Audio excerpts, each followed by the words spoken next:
கிறிஸ்துவுக்குள் பிரியமான சகோதர சகோதரிகளே, இயேசு கிறிஸ்துவின் இனிதான நாமத்தில் உங்கள் அனைவருக்கும் என் அன்பின் வாழ்த்துக்கள். கடந்த 5 மாதங்களும் கர்த்தர் நம்மோடு இருந்து கரம் பிடித்து வழிநடத்தினார். நாம் கர்த்தருக்கு நன்றி செலுத்துவோம். இந்த புதிய மாதத்தை காண செய்த தேவனை ஸ்தோத்தரிப்போம். இந்த மாதம் முழுவதும் நமக்கு ஜீவன் சுகம் பலன் தந்து கர்த்தர் வழி நடத்துவாராக. இன்றைய தினம் உங்களுக்காக கொடுக்கப்பட்ட வேத வசனம் உபாகமம் 28ஆம் அதிகாரம் 14ஆம் வசனம். கர்த்தர் உன்னை வாலாக்காமல் தலையாக்குவார், நீ கீழாகாமல் மேலாவாய். இந்த உலகத்திலே வாழுகிற ஒவ்வொருவரும் மேன்மையடையவே விரும்புகிறார்கள்.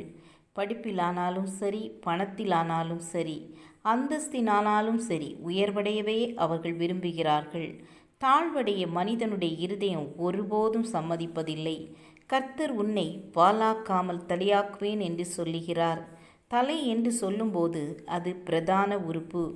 ஏனென்றால் தலையில் கண், மூக்கு, செவி, வாய் ஆகிய அனைத்தும் இருக்கின்றன. தலையில்தான் ஆயிரமான கணினிக்கு சமமான மூளை இயங்குகிறது.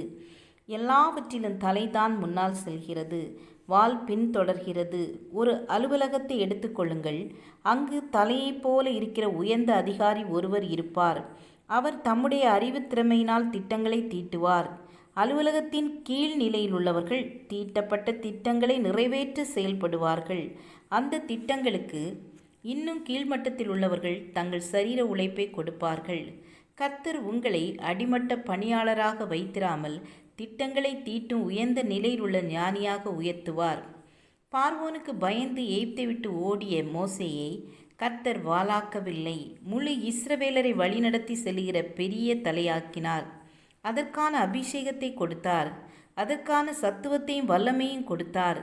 அதுபோலவே தானியேலுடைய வாழ்க்கையும் பாருங்கள். பாபிலோனின் சிறையிருப்பிலே சென்ற தானியேல் அங்கு வாலாகி விடவில்லை. பாபிலோன் தேசத்தில் இருந்த எல்லா ஞானிகளை பார்க்கிலும் அதிகமான ஞானத்தை கர்த்தர் தானியேலுக்கு கொடுத்தார். பல ராஜாக்கள் வந்தார்கள், சென்றார்கள். ஆனால் தானியேலோடு தலையே உயர்த்தப்பட்டிருந்தது. தாவீதுடைய வாழ்க்கையை பார்த்தால் தாவீது ஆடுகளை மேய்த்தவர்தான். குடும்பத்தில் அவர் அற்பமாய் எண்ணப்பட்டார். எல்லாரிலும் கடைசி பிள்ளையாய் இருந்தார். ஆனால் கர்த்தரோ தாவீதை நேசித்ததினால் அவரை வாலாக்காமல் தலையாக்கி எல்லா சகோதரர்களுக்கு முன்பாக உயர்த்தி அபிஷேகம் பண்ணினார். சத்துருக்களுக்கு முன்பாக அவருக்கு ஒரு பந்தியை ஆயத்தப்படுத்தி புது எண்ணெயினால் அபிஷேகம் பண்ணினார். தாவீது கீழாகாமல் மேலானார்.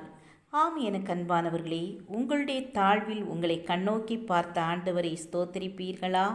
அவரே சகல ஆசீர்வாதங்களுக்கும் ஊற்று காரணரும் உங்களுக்கு ஒத்தாசை செய்யும் தேவனாய் இருக்கிறார்.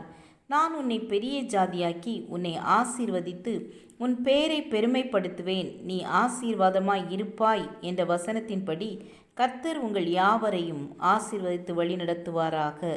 ஜெபம் செய்வோம். கிருபையும் இரக்கம் நிறைந்த அன்பின் கர்த்தாவே, எங்களையும் தாவீதைப் போல, தானியேலைப் போல, மோசேயைப் போல தலையாக உயர்த்துங்க. ஒவ்வொரு நாளும் அதிசயமாய் வழிநடத்துங்க. இந்த மாதம் முழுவதும் எங்கள் ஒவ்வொருவரையும் பாதுகாத்து ஜீவன் சுகம் பலன் தந்து எங்களை வழிநடத்தும்படியாக உங்களுடைய சமூகத்தில் எங்களை ஒப்புவித்து ஜெபிக்கிறோம். இயேசுவின் நாமத்தில் பிதாவே, ஆமேன், ஆமேன். God bless you.